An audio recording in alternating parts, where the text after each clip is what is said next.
আমাদের বিজেপির প্রার্থী মনোজ কান্তি দেবের কনভয় একটা কথা বলতে গিয়ে তাদেরকে উপর আক্রমণ করেছে, হিন্দুস্তানি সম্প্রদায়ের উপর আক্রমণ করেছে, বলে গিয়েছে তোমরা যদি রাস্তা না দাও তাহলে তোমাদের উপর লাঠি চার্জ করে আমি তোমাদের উপর লাশ তৈরি করে আমি তো আমার গাড়ি নিয়ে আমি বাড়িতে চলে যাব। তা হচ্ছে বিজেপি প্রার্থীর চরিত্র। আক্রমণ করছে পুলিশ নিয়ে, আক্রমণ করছে প্রশাসনকে নিয়ে, কিন্তু তীব্র মাথা বল পায় না, মরতে রাজি কিন্তু লড়াই করতে রাজি, আমরা আন্দোলন করতে রাজি, বাক স্বাধীনতা ফিরিয়ে আনার জন্য আমরা লড়াই করতে রাজি, নারীদের সুরক্ষার জন্য আমরা আন্দোলন করতে রাজি, ত্রিপুরা রাজ্যের গণতন্ত্রকে পুনরুদ্ধার করার জন্য আমরা লড়াই করতে রাজি, আমরা পিছু হাঁটতে রাজি নয়। তার নাম হচ্ছে তীব্রামথা। আমরা তীব্রামথার কর্মী, আমরা তীব্রামথার ওয়ারিয়র্স, আমরা মরতে ভয় করি না। যতই আক্রমণ আসুক ত্রিপুরা রাজ্যের গণতন্ত্র আমরা ফিরিয়ে আনবই, ত্রিপুরা রাজ্যের জনগণকে আমরা রক্ষা করবই এবং শান্তি সম্প্রীতি বজায় রেখে আগামী ত্রিপুরা রাজ্যের মধ্যে আমরা পাহাড়ি বাঙালি হিন্দু মুসলিম একতাবদ্ধ হয়ে আমরা এই রাজ্যে বসবাস করবো। তার জন্য আমরা পিছু হাঁটবো না। আজকে বলছে ত্রিপুরা রাজ্যের মধ্যে তীব্রামথা যে আন্দোলন করছে গ্রেটার ত্রিপুরাল্যান্ড, এটা হলে আজকে যারা বাঙালি আছে, মুসলিম আছে, মণিপুরি আছে, ত্রিপুরা রাজ্য থেকে বিতাড়িত হতে হবে। গ্রেটার ত্রিপুরাল্যান্ড হলে ত্রিপুরা রাজ্যের বাঙালি নয়, মণিপুরি নয়, সকল অংশের মানুষ নিয়ে এখানে বসবাস করতে পারবে, তার গ্যারান্টি আমরা তীব্রামথার নেতারা দিতে পারি। আমরা তার বিরুদ্ধে আন্দোলন করি না। আমরা আন্দোলন করছি আমাদের সাংবিধানিক অধিকারের জন্য লড়াই করছি, আমাদের মৌলিক অধিকার নিয়ে যে আমরা আন্দোলন করছি, আমাদের খাদ্যের আন্দোলন নিয়ে আমরা কথা বলছি, আমাদের সাংস্কৃতিক অধিকার নিয়ে আন্দোলন করছি, আমাদের অর্থনৈতিক আন্দোলন নিয়ে কথা বলছি, আমাদের সামাজিক অধিকার নিয়ে আন্দোলন করছি আমরা। কিন্তু এই অধিকার বাঙালির বিরুদ্ধে অধিকার, বাঙালি অধিকারের বিরুদ্ধে লড়াই নয়, মুসলিমের অধিকারের বিরুদ্ধে লড়াই নয়। এই লড়াই হচ্ছে সমগ্র অংশের মানুষকে নিয়ে তার বেঁচে থাকার লড়াই। এই বেঁচে থাকার লড়াইয়ের নাম হচ্ছে গ্রেটার ত্রিপুরাল্যান্ড। তাই আমরা বলে এগিয়ে আসুন বন্ধু, এগিয়ে আসুন সাথে, আমাদের হাতকে শক্ত করুন এবং আগামী দিনে 16 ফেব্রুয়ারি আনারস চিহ্নের ভোটে আমাদের প্রার্থী মেরি দেব মাকে 2 তারিখ আমরা বিজয় মিছিল করছি কমলপুর সাব ডিভিশনের মধ্যে, কমলপুর এসএমপিতে আমরা বিজয় মিছিল করছি, লাল হলুদের আবির মেখে আমরা এখানে বিজয় মিছিল করবো। আমাদের কেউ আর আটকাতে পারবে না, কারণ আমরা একতাবদ্ধ হয়ে গিয়েছি। আমরা বুঝে গিয়েছি ন্যাশনাল পার্টি আমাদের জন্য কিচ্ছু করতে পারে না, এই জাতীয় পার্টি আমাদের জন্য কিচ্ছু করতে পারে না। তীব্রামথা পার্টি এই রাজ্যের মানুষের দ্বারা তৈরি পার্টি। এই রাজ্যের মানুষ হচ্ছে আমাদের মহারাজ রাজবংশের পরিবারের লোক, আমাদের মহারাজ কিশোর মানিক্য দেব বর্মন এই রাজ্যের মানুষ, এই রাজ্যের পার্টি, এই রাজ্যের জনগণের জন্য কাজ করতে চায়। তাই আগামী দিনে আমাদেরকে 2 হাত ভরে আশীর্বাদ করুন, কাজ করার একটা সুযোগ দিন, সকল অংশের মানুষকে নিয়ে আমাদের বেকারের কর্মসংস্থানের জন্য, নারীদের সুরক্ষার জন্য আমাদের কাজ করার একটা সুযোগ দিন। মহিলারা দর্শিত হয়, 6 থেকে 60 বছরের মহিলা দর্শিত হয়। এটা হচ্ছে বিজেপির সুশাসন। সুশাসনের নামে মহিলাদের উপর নির্যাতন করা হয়।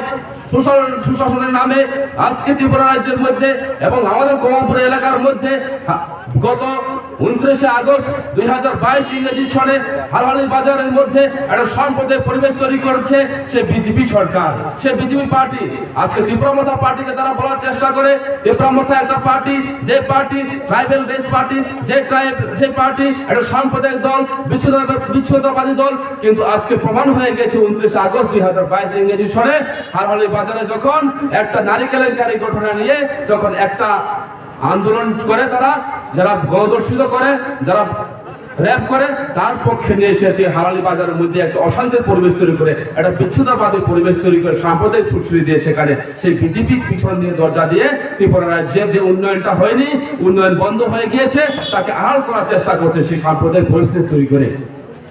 আপনাদের বুঝতে হবে, আপনারা জানেন, আপনারা সুশিক্ষিত অত্র এলাকার লোক, আপনারা জানেন আজকে যারা 50,000 বেকারদের কর্মসংস্থানের কথা বলে চলো পাল্টায় স্লোগান দিয়ে 2018 সালে সরকার এসেছিল, আজকে তাদের আমলে বেকার চাকরি পায় না, আর যারা চাকরি পেয়েছে তাদের চাকরি হারাতে হয়েছে। তার নাম হচ্ছে জুমলাবাজের সরকার এবং চাকরি খাওয়ার সরকার, তার নাম হচ্ছে বিজেপি। আজকে বিজেপি আমলে কি হচ্ছে? গ্রামের অবস্থা কি? পানীয় জলের ব্যবস্থা ভালো নেই, রাস্তাঘাট ভালো নেই, শিক্ষার পরিকাঠামো ভালো না, আজকে স্বাস্থ্যের পরিষেবা আজকে ভেঙে চলে চুরমার হয়ে যাচ্ছে। কার আমলে? এই বিজেপির আমলে। আর তারা বলছে সুশাসন হয়ে গিয়েছে, ঘরে ঘরে কর্মসংস্থান হয়ে গিয়েছে, আমরা জনগণের জন্য কাজ করছি, উন্নয়ন করে দিয়েছি। উন্নয়ন কোথায় হয়েছে? আজকে ইলেকশনের প্রাক লগ্নে এসে আজকে আমাদের কমলপুর আমবাসা রোডটাকে মেরামত করার চেষ্টা করছে। কেন? 5 বছর সময় আসলো তাদের হাতে, কিন্তু আজকে ইলেকশন যখন ডিক্লেয়ার দিল তার ঠিক কয়েক মাস আগে সেই কমলপুর আমবাসা রোডটাকে মেরামত করার চেষ্টা করছে।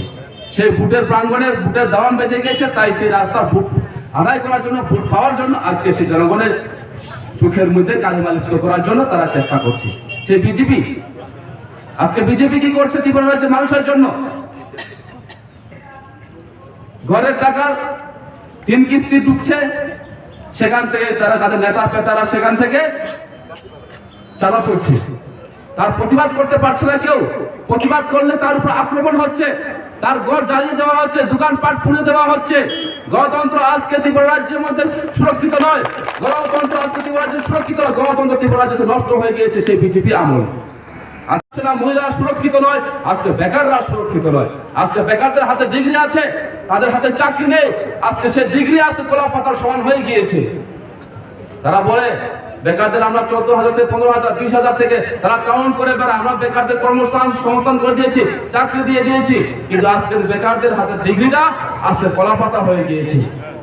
আজকে যারা বিএ পাস এ পাস করে বাড়িতে বসে রয়েছে, তাদের চোখের জল ফেলে তারা কুল পাচ্ছে না। তাদের দুঃখ প্রকাশ করার জায়গা নেই, বাক স্বাধীনতার জায়গা নেই, কথা বলতে দেওয়া হয় না, আন্দোলন করা যায় না, খাদ্যের জন্য আন্দোলন করা যায় না, মহিলাদের সুরক্ষার জন্য আন্দোলন করা যায় না। প্রতিবাদের ভাষা আজকে হারিয়ে ফেলেছে জনগণ। এই প্রতিবাদের ভাষাকে পুনরুদ্ধার করার জন্য আগামী দিনে ত্রিপুরা থেকে কমলপুর থেকে জয়যুক্ত করার জন্য আপনারা এগিয়ে আসুন, আপনারা ব্যারিকেড তৈরি করুন, আপনারা বাইরে থেকে বেরিয়ে আসুন। বেকার বন্ধুদের আমরা অনুরোধ রাখছি, আপনারা বেরিয়ে আসুন। আপনাদের লড়াই সংগ্রামে আমরা ত্রিপুরা আছি, আপনাদের সাথে আমরা আছি, আপনাদের হাতকে আমরা শক্ত করব। আপনারা বেরিয়ে আসুন। আগামী দিনে ত্রিপুরা রাজ্যের বেকারদের কর্মসংস্থানের জন্য, নারীদের সুরক্ষার জন্য এবং জনগণের উন্নয়নের জন্য ত্রিপুরা হাতকে শক্ত করুন এবং আগামী দিনে শান্তি সম্প্রীতি বজায় রাখার জন্য জাতি উপজাতি হিন্দু মুসলিম সকল অংশের মানুষকে একসাথে মিলিয়ে যাওয়ার জন্য ত্রিপুরা হাতকে আপনারা শক্ত করার জন্য এগিয়ে আসুন। আজকে বিজেপি পাহাড়ি বাঙালি দাঙ্গা লাগিয়ে ত্রিপুরা রাজ্যের মধ্যে পিছন দিয়ে আবার আসার চেষ্টা করছে। তারা এই 5 বছরে কোনো উন্নয়ন করেনি। তারা অযথা পোস্টার লাগিয়েছে ত্রিপুরা রাজ্যের মধ্যে, কখনো অর্থমন্ত্রীর পোস্টার, কখনো স্বাস্থ্যমন্ত্রীর পোস্টার, কখনো মুখ্যমন্ত্রীর পোস্টার লাগিয়ে তারা বলছে আমরা উন্নয়ন করে ফেলে দিয়েছি। পোস্টার লাগিয়ে অনেক কোটি কোটি টাকা খরচ হয়েছে। তা যদি জনগণের গরিব দরিদ্র মানুষের জন্য যদি কাজ করতো, আজকে ত্রিপুরা রাজ্যে 5 বছর অনেক কিছু সাহায্য হতো। কিন্তু আজকে তারা পোস্টারের উপর পোস্টার লাগিয়ে মনে করছে ত্রিপুরা রাজ্যের উন্নয়ন তারা করে ফেলে দিয়েছে। কিন্তু জনগণ বোকা নয়, জনগণ বোকা নয়, জনগণ বুঝে গেছেন এই বিজেপি হচ্ছে যন্ত্রণা পার্টি, জুমলা পার্টি। এই বিজেপি আর নয় দরকার বলে স্লোগান উঠে গেছে। তাই আজকে গ্রাম পাহাড়ে বলছে, গ্রাম পাহাড়ে আজকে স্লোগান উঠছে বিজেপি হটাও ত্রিপুরা বাঁচাও এবং জাতীয় উপজাতি মন্ত্রী রক্ষার জন্য আগামীতে ত্রিপুরা সরকার করার জন্য আজকে ত্রিপুরা রাজ্যের 37 লক্ষ জনগণ অঙ্গীকারবদ্ধ হয়েছে, লড়াই সংগ্রামে সামিল হচ্ছে। আজকে প্রার্থী ঠিক করতে হয়, কে হবে, রাম হবে না শ্যাম হবে। কিন্তু এখানে জনগণের দ্বারা নির্বাচিত সরকার হবে, জনগণের পরিচালিত সরকার হবে, যেই সরকারের নাম হবে ত্রিপুরা সরকার। আগামী দিনে আপনারা এই ত্রিপুরা সরকার গড়ার ক্ষেত্রে এগিয়ে আসুন। আমরা বলতে চাই, আজকে প্রতিবাদে বলতে চাই, আমরা যদি ত্রিপুরা সরকারে যদি আসতে পারি, আমরা 150 দিনের মধ্যেই আমরা 20,000 বেকারদের কর্মসংস্থান ব্যবস্থা করে দেব। এটা হচ্ছে আমাদের ভীষণ ডকুমেন্টে, আমাদের ইশতেহারে লেখা আছে। 150 দিনের মধ্যেই আমরা 20,000 বেকারদের কর্মসংস্থান করে দেব। যদি ত্রিপুরা সরকারে বসে আমরা করে দেব। আমরা এরা বলতে চাই, যদি আমরা ক্ষমতায় বসতে পারি, আমরা ফ্রি এডুকেশন চালু করবো ত্রিপুরা রাজ্যের মধ্যে। গরিব মেহনতি মানুষের সরকার প্রতিষ্ঠিত করলে গরিব মেহনতি মানুষের সকল অংশের মানুষের জন্য আমরা ফ্রি এডুকেশন চালু করবো, যাতে গরিব অংশের মানুষের ছেলেমেয়েরা সেখানে শিক্ষার সুযোগ পায়, ফ্রি এডুকেশন যাতে পায় এবং ন্যূনতম 5 লাখ সেখানে ঋণ দেওয়া হবে পড়াশোনা করার জন্য। 150 দিনের মধ্যে এই কাজ করা হবে, 150 দিনের মধ্যে। তাই আপনারা আমাদের সুযোগ দেন, আমরা ফ্রি ফ্যাসিলিটি দিব। 24 ঘন্টা বলে 24 ঘন্টায় হসপিটাল খোলা থাকবে, ন্যূনতম মানে স্বাস্থ্য পরিষেবা থাকবে, যেখানে রেফার করতে হবে না আগে কমলপুর থেকে জীবিতে। কমলপুরের মধ্যেই আমরা সুস্বাস্থ্য পরিষেবা তৈরি করব, যাতে কমলপুরের লোক কমলপুরে স্বাস্থ্য ব্যবস্থা পায়, কমলপুরের লোক যাতে কমলপুরের হসপিটালের মধ্যে সুচিকিৎসা পায়, তার ব্যবস্থা আমরা 150 দিনের মধ্যে করব। আমরা প্রতিজ্ঞাবদ্ধ। এই কথাগুলি আমরা বলছি কারণ আমরা জুমলা পার্টি, বিজেপি না। আমরা হচ্ছে মুবারক পার্টি, আমরা হচ্ছে মহারাজার আদর্শিত পার্টি। মহারাজা কখনো মিথ্যা কথা বলে না। উনি গতকালকে প্রেস মিট করে সেইখানে দেশ এসে আমাদের ভীষণ ডকুমেন্টের প্রতিশ্রুতি দিয়েছেন। তাই আমাদের আমাদের জোর হাতে অনুরোধ, এইবার সুযোগ দিন আমাদের কাজ করার জন্য। 2023 নির্বাচনে আমাদের একটা বার কাজ করার জন্য সুযোগ দেন। কে পাহাড়ে, কে বাঙালি, কে মনে পড়ে, কে মুসলিম, সমগ্র অংশের মানুষকে নিয়ে আমরা ত্রিপুরা রাজ্যের মধ্যে শান্তিতে বসবাস করতে চাই এবং গরিব অংশের মানুষকে কাজ করার সুযোগ সাহায্য করতে চাই। আজকে যারা যুবকরা বেঁচে রয়েছে, আজকে যুবক যারা যে যুবক আজকে যে যুবক আজকে শিক্ষায় শিক্ষিত হয়ে তার বাবার চোখের জল মুছার সুযোগ পাচ্ছে না, আজকে বেকারের কর্মসংস্থান নেই, সে বেকারদের আজকে কি হয়ে যাচ্ছে, ড্রাগসে কবলিত হচ্ছে। সেই ড্রাগসটাকে আমরা 150 দিনের মধ্যে ত্রিপুরা রাজ্য থেকে বিদায় দিয়ে দিব, যখন ত্রিপুরা সরকার হবে। কিন্তু দেখা যায় কি, যারা নেশাগ্রস্ত আক্রান্ত হচ্ছে, ড্রাগস নিচ্ছে, তাদের ধরা হচ্ছে। কিন্তু যারা ব্যবসা করছে, কোটিপতি হচ্ছে, সেই ড্রাগস ব্যবসা করে, তাদের প্রশাসন ধরার চেষ্টা করছে না। কিন্তু আমাদের ত্রিপুরা সরকার প্রতিষ্ঠিত হলে সেই ড্রাগস ব্যবসায়ীকে আমরা জেল হাজতে পড়াবো। তার নাম ত্রিপুরা হবে। ত্রিপুরা জনগণের জন্য হবে, যুবকদের রক্ষা করার জন্য হবে। তাই আপনারা এগিয়ে আসুন। আজকে এই পথসভাতে বলতে চাই, আপনারা আমাদের হাতকে শক্ত করতে চাই। এই সুখ দুঃখে শুধু দুঃখ সময় না, আমরা সুখে থাকবো, দুঃখে থাকবো, রাতে থাকবো, দিনে থাকবো। যার নাম হচ্ছে ত্রিপুরা। আজকে ত্রিপুরা কি বলছে সাম্প্রদায়িক, কিন্তু কেন সাম্প্রদায়িক? সেখানে নাক চেপ্টার মানুষ শুধু থাকে বলে নাকি? আজকে নাক চেপ্টা মানুষ শুধু নয়, আজকে নাক চুকা মানুষ ত্রিপুরা জয়েন করেছে। আজকে লম্বা লম্বা দাড়িগুলির লোক ত্রিপুরা যুক্ত হয়েছে। আজকে লঙ্কা খাওয়ানো মানুষ আজকে ত্রিপুরা জয়েন হয়েছে। এটা হচ্ছে শান্তি সম্প্রীতির রাজ্য, যার নাম হচ্ছে ছোট্ট একটা ত্রিপুরা রাজ্য। এখানে থাকে না বিভেদের, এখানে বিভেদের মাঝে মিলনের মহান একটা যে স্লোগান আসলো, সেটা চলছে এখানে। আমরা একতা চাই। মহারাজা বলে থানসা, থানসা মানে কপর একটা শব্দ। আমরা একতা চাই, আমরা সকল অংশের মানুষকে নিয়ে একতাবদ্ধভাবে লড়াই করতে চাই বিজেপির বিরুদ্ধে। কেন? আমাদের তো কিছু হয়নি। আমরা 75 বছর আমার ন্যাশনাল পার্টিকে সুযোগ দিয়েছি আমরা কাজ করার জন্য। কখনো কংগ্রেসকে দিয়েছি, কখনো সিপিএম কে দিয়েছি, কখনো বিজেপি কে দিয়েছি। কিন্তু আঞ্চলিক দল হলে নাকি এটা ট্রাইবাল বেস আন্দোলন, এটা সাম্প্রদায়িক হয়ে যায়। আজকে প্রমাণ হয়ে গিয়েছে।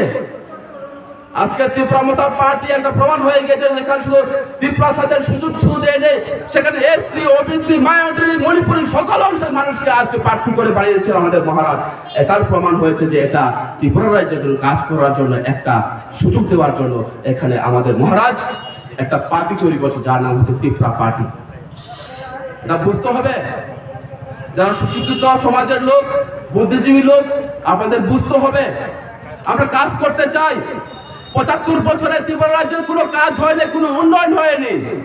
চাকরি যদি একটা বেকার ছেলে পেতে হয়, তার পিছন ফ্ল্যাগ ধরতে হয়, স্লোগান দিতে হয়। তারপরে ওভারেজ হয়ে যাওয়ার পরে বলে তুমি একটা লোন নিয়ে দোকান দাও, হয়তো অটো চালাও, তোমার তো বয়স ওভার হয়ে গিয়েছে।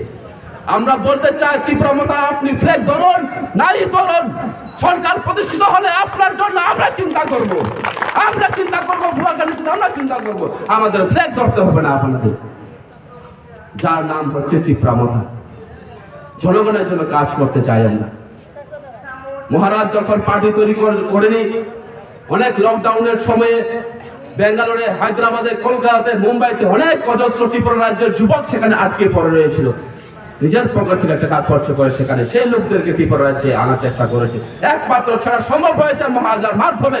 কোন নেতা সেখানে সাহায্য করেনি, কোন পার্টি সেখানে সাহায্য করেনি, একমাত্র আমাদের মহারাজা সেখানে সাহায্য করেছে। তাই বারবার বলতে হয়, বন্ধুগণ, আপনারা আমাদের পার্টিকে একবার সুযোগ দিন কাজ করার জন্য।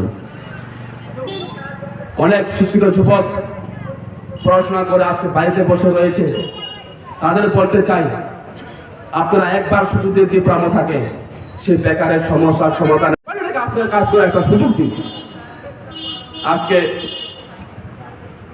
আজকে যারা শিক্ষিত যুবক, তাকে পড়াশোনা করার জন্য সেই বৃদ্ধ মহিলা, সেই বৃদ্ধ মা, অনেকে জায়গা বিক্রি করতে হয়েছে, অনেকে বাগান বন্ধ দিতে হয়েছে, অনেকে পিঠের মাটি বন্ধ দিতে হয়েছে।